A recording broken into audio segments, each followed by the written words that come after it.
Salut les gars, j'espère que vous allez bien, bienvenue dans cette vidéo. Aujourd'hui on va pas parler de One Piece mais de Jujutsu Kaisen. Je vous avais promis des vidéos concernant ce manga que j'adore aujourd'hui mais que je détestais jadis, que je n'aimais pas du tout. J'ai craché sur ce manga, j'ai d'ailleurs fait une vidéo sur ma chaîne où j'expliquais les raisons qui m'ont poussé à détester Jujutsu Kaisen, mais forcé de constater que j'ai changé d'avis. J'ai trouvé ça intéressant de vous en faire part pour vous expliquer pourquoi. En plus, ça rebondit un petit peu sur l'actualité en ce moment, puisqu'on a eu le premier trailer de la saison 2 de Jujutsu Kaisen, et c'est pile poil à ce moment-là, dans les événements qui vont nous être narrés, que je vais me prendre une balayette à contre-pied concernant un petit peu cet univers, cet auteur, cette histoire qui m'aura fait prendre une certaine piste et qui m'aura ensuite détourné de mon avis prioritaire pour pouvoir développer quelque chose de beaucoup plus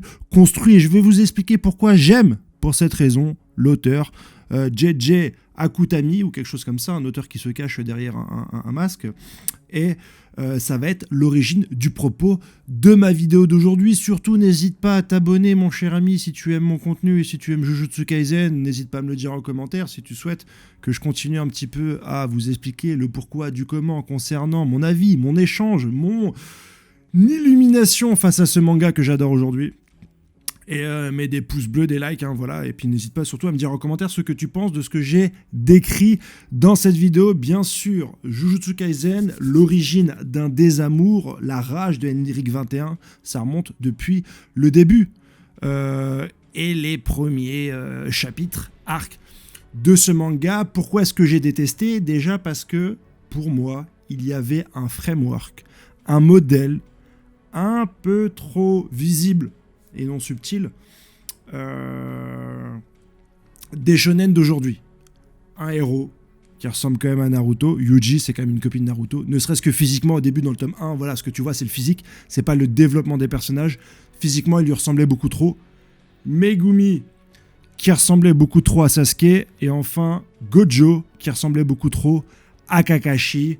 Une histoire rocambolesque avec un personnage principal qui abrite en lui un démon, comme dans Naruto, je parle bien sûr de Sukuna, et qui va devoir collecter les différents artefacts pour arriver à une quête. Ça ressemble pas à Naruto, mais ça ressemble à plein de mangas. Oui, tu devras prendre les 7 ou 8 fragments pour aller forger l'épée de nanana. Pour moi, l'intégralité des ficelles qui tenaient le scénario de Jujutsu Kaisen était un petit peu cousu de fil blanc, était visible pour moi qui a déjà lu pas mal de choses, pas mal de mangas du Big Three de ma génération. Naruto, One Piece, Bleach, Hunter x Hunter. Je reconnaissais chacun des rebondissements, chacune des constructions scénaristiques, et du coup j'ai perdu goût. J'ai perdu de l'intérêt. On avait là encore une école d'exorcistes qui nous était présentée avec des classes et des rivaux. Ça me rappelait un peu trop Naruto, ça me rappelait aussi My Hero Academia, que j'avais commencé à lire à ce moment-là. Ça me rappelait Chainsaw Man. Il y a énormément, dans les 2 premiers tomes, de similitudes entre Chainsaw Man et Jujutsu Kaisen. Donc je me suis dit, stop. Je sais ce que va me dire l'auteur, je sais ce qu'il va me raconter, je sais de quoi ça parle. Donc j'ai perdu de l'intérêt, j'ai fait une vidéo pour expliquer cette perte d'intérêt de Jujutsu Kaisen. Entre-temps, l'anime est sorti et il a correspondu, selon mon analyse, à des gens, à une population, à des nouveaux lecteurs de manga qui étaient très portés sur la qualité de l'adaptation de l'anime. Et ils ont eu raison, cette nouvelle hype est arrivée, elle est arrivée très certainement après la hype Demon Slayer, un des mangas pour moi qui a été le mieux adapté et qui part à la base d'une des histoires les moins intéressantes. Mais ça reste mon avis, c'est pas le sujet aujourd'hui, mais pour moi, Demon Slayer, c'est qui a propulsé le manga, c'est surtout l'adaptation animée qui est rocambolesque, qui est magnifique, qui est léchée de toute beauté. Beaucoup diront masterclass, j'ai un peu plus de vocabulaire, mais là j'ai envie de dire masterclass. Et Jujutsu Kaisen, c'est la même chose. Bon gré, malgré mon avis à la suite de la lecture des tomes 1 ou 2, tu ne peux pas nier que l'adaptation visuelle, l'animé, est une masterclass. Les couleurs, les décors, le soin du détail, les scènes d'action, mon frérot, tout ça te fait dire qu'on est sur un des mangas de la décennie pour cette nouvelle génération, et force est de constater que Après visionnage, je me suis dit, yallah, c'est vrai. Moi, grand ayatollah de la version papier, du crayon, du dessin, du noir et blanc, je n'ai pu que me coucher face à la qualité aussi précise et accurate de ce format manga animé. D'accord ? J'adhère. Mais là où vraiment le manga m'a attrapé, m'a ramené dans son histoire, m'a chamboulé et m'a revomi comme un fan incontesté de Jujutsu Kaisen, ça reste l'arc de Shibuya. Et pour bien apprécier et comprendre l'arc de Shibuya, je vous ferai une vidéo sur Shibuya pour que vous puissiez tous retourner votre veste de la même manière, ma manière. Il y a le flashback de Gojo. C'est ce dont traite la première partie de la saison 2 et c'est ce que je vais essayer d'expliquer aujourd'hui. À partir de ce moment-là, je vais spoiler. Donc bien sûr, si tu veux pas te faire spoiler par la saison 2 de Jujutsu Kaisen, ne va pas sur cette vidéo. Casse-toi. Dégage. Ce flashback est intéressant puisqu'il développe le personnage de Gojo et celui de Geto qui, on le sait, est devenu méchant et machiavélique. Mais ce qui est important, c'est pas l'évolution de ces deux personnages, avec un qui devient gentil et l'autre qui devient méchant. Ce qui est important vraiment là-dessus, c'est la construction de l'œuvre et de l'auteur autour d'un personnage qui est celui de Gojo. Gojo, et je l'ai mal compris dans la première partie de l'histoire, est en fait un Deus ex machina. C'est une personne qui ne craint rien fondamentalement dans le monde de Jujutsu Kaisen, en tout cas jusqu'à ce flashback. Il ne craint rien parce qu'il a des pouvoirs qui le mettent hors de danger de tout ce qui peut se passer dans cet univers-là. Quoi que fasse Geto, quoi que fassent les méchants, vous ne pourrez pas toucher Satoru Gojo. Et c'est expliqué mathématiquement. Un des gros problèmes que j'ai avec Jujutsu Kaisen, et je commence beaucoup à en parler, c'est que je ne comprends rien au pouvoir, sa mère. Je ne comprends rien. Satoru Gojo est un pouvoir qui est expliqué par rapport aux suites décimales des nombres entiers négatifs. J'ai un bac plus 5, je vous rassure tous, mais j'ai arrêté les mathématiques à peu près au lycée, à la fin du lycée, et je ne sais pas ce que sont la suite des entiers négatifs. Et l'auteur tente de te l'expliquer à travers les tomes, voilà, il y a une soustraction, et en fait, en gros, c'est une suite qui est infinie, et plus tu vas vers le négatif, plus les écarts se réduisent, mais jamais tu n'arrives au bout. Et en fait, c'est le pouvoir plus ou moins de Satoru Gojo. Quelle que soit la puissance d'une chose qui arrive vers lui, elle va décélérer, parce que c'est une suite d'entiers négatifs, jusqu'à ne jamais le toucher, puisque la décélération sera infinie sans jamais toucher la personne. Ce qui me paraît pas être le truc le plus fantastique du monde, mais force est de constater que ça va être tellement développé, je vais mettre du temps à le comprendre. D'ailleurs, l'auteur en parle sous presque 5 ou 6 tomes, entre les chapitres. Et vers le tome 16 ou 17, il explique qu'il s'est fait débunker au Japon par des mathématiciens qui l'ont expliqué que son raisonnement était faux. Je ne sais même pas pourquoi, je ne sais pas comment il a raisonné. Donc, tous les gens qui ont regardé l'animé n'ont pas en fait ces informations qui ont été rajoutées par l'auteur et me disent sur Twitter, bah, c'est super logique, Jujutsu Kaisen, je comprends pas pourquoi tu comprends pas, patati patata, tralali tralalou. Non mon gars, c'est réellement compliqué.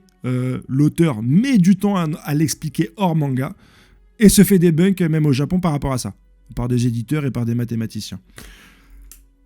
Et ce fait-là fait que j'ai pas compris à quel point, Satoru Gojo était un Deus Ex Machina et à quel point l'œuvre allait se reposer dessus. Parce que quand tout le monde a vu Gojo dans la saison 1, c'est waouh, il est beau gosse, il a les yeux bleus, il est fort.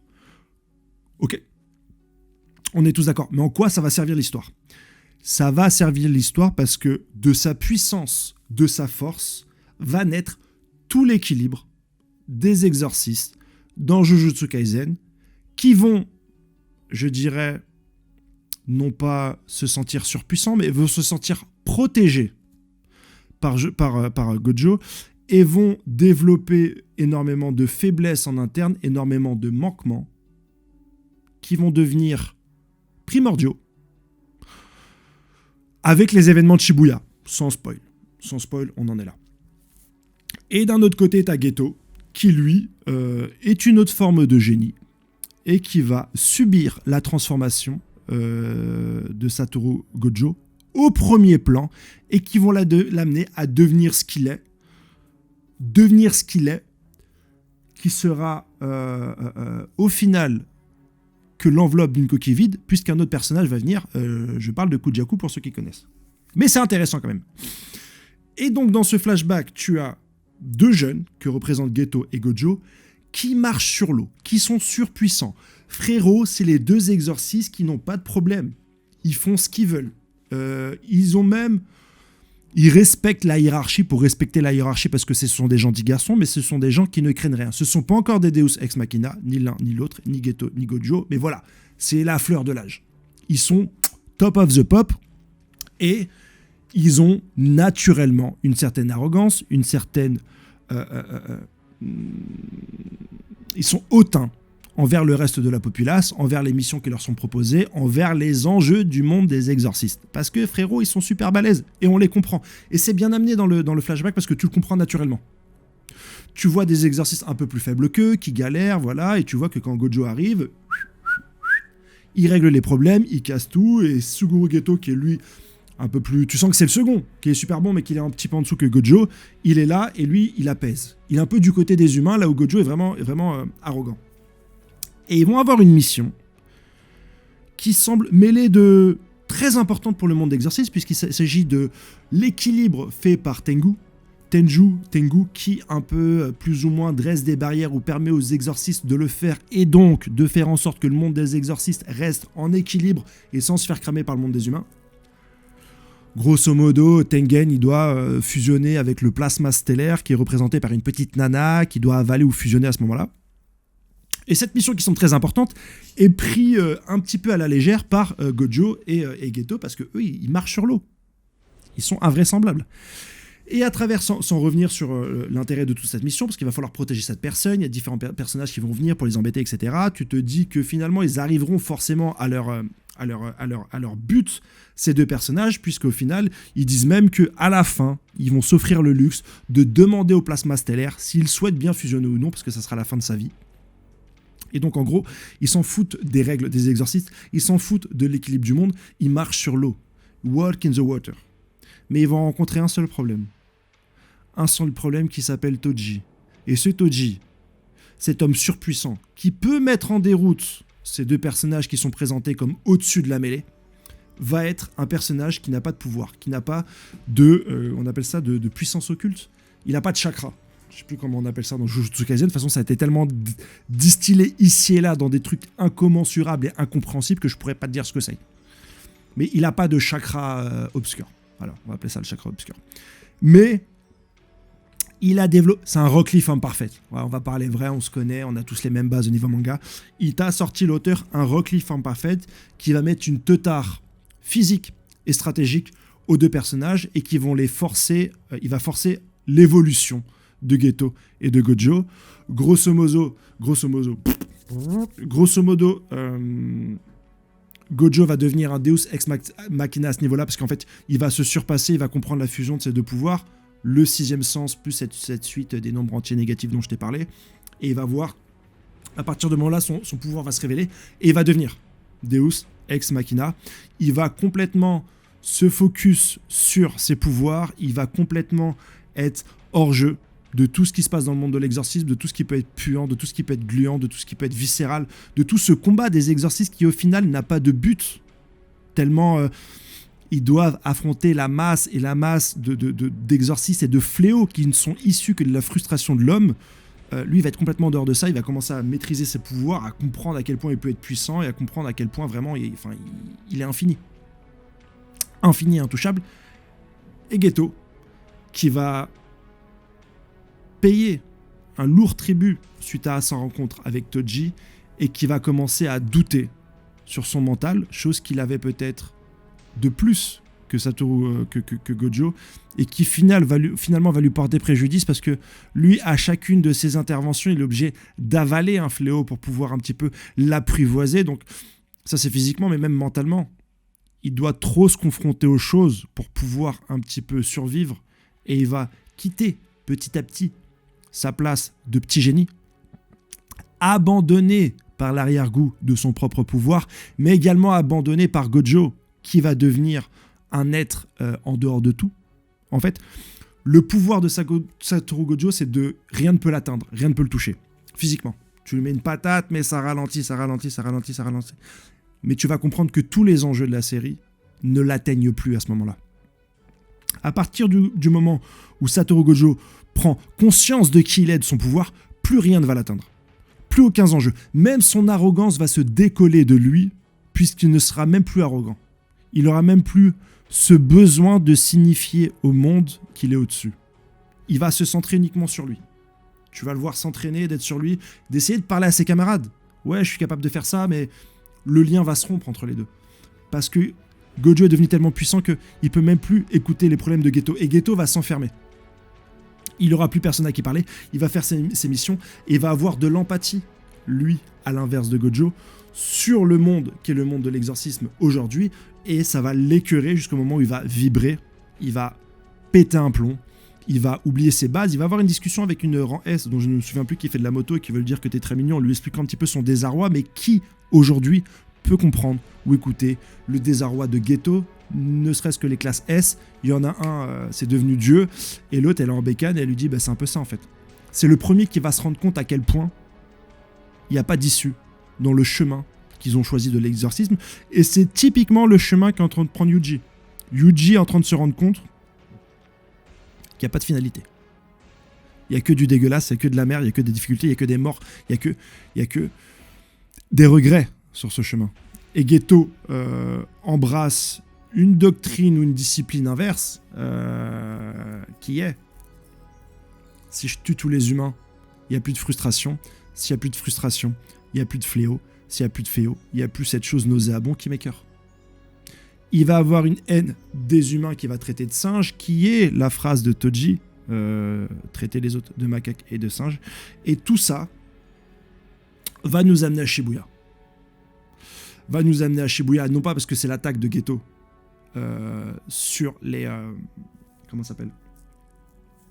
Sur les exorcismes, mais grand spoiler, surtout regarde pas si t'as pas vu Shibuya, que vont devenir les exorcistes sans ce putain d'égocentrique de Gojo qui est complètement décalé de tout. Et là, chacun va devoir un petit peu affronter une réalité qui était cachée sur la puissance de ce personnage, c'est qu'on est dans un monde de merde. On est dans un monde de merde. Et ce que j'aime par-dessus tout, que ça soit sur ce flashback ou sur Shibuya, c'est qu'en fait, l'auteur, il t'a présenté un manga qui ressemble à tous les mangas, qui est une copie de Naruto, de Bleach, de One Piece, pas One Piece, de Naruto, de Bleach, de Hunter x Hunter, de Full Metal Alchemist. Il t'a mis tous les codes très faciles pour faire un shonen à succès aujourd'hui, pour à la fin te briser tout ça et te ramener sur autre chose. Il a créé le monde parfait avec le personnage parfait pour te faire rentrer dans un délire et ensuite détruire tous les codes. Il n'y a pas un seul manga qui détruit plus les codes que Jujutsu Kaisen. En termes de meurtre, en termes de personnages, en termes de développement, en termes d'intrigue, en termes de structure d'arc.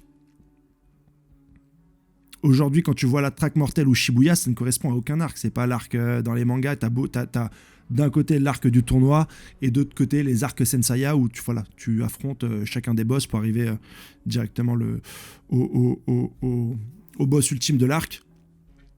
Comme tu peux avoir dans Bleach le sauvetage de la Soul Society, dans Naruto le sauvetage de Sasuke quand il affronte les 4 sons, t'en as pas mal. T'as pas mal d'archétypes aujourd'hui, d'arc shonen, et force est de constater que Akutami, à partir de ce flashback-là, il va plus suivre aucune règle.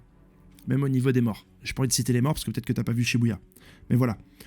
Voilà pourquoi ce flashback est intéressant.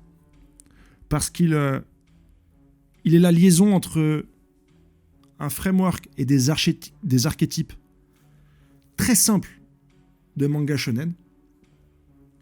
Et il va basculer vers Shibuya qui est, au mieux, un bordel. Une prise de risque de l'auteur. Une évolution du shonen vers le seinen. Tu prends dans l'ordre que tu veux. Hein. Le bouleversement des choses. Et j'aime, par-dessus tout, qu'un auteur prenne des risques. Et force est de constater que ma seule frustration en tant que lecteur qui a plus de 33 ans sur un manga d'aujourd'hui, c'est que je connais tellement les codes qu'il n'y a plus rien qui me surprend. Il n'y a plus de prise de risque de l'auteur.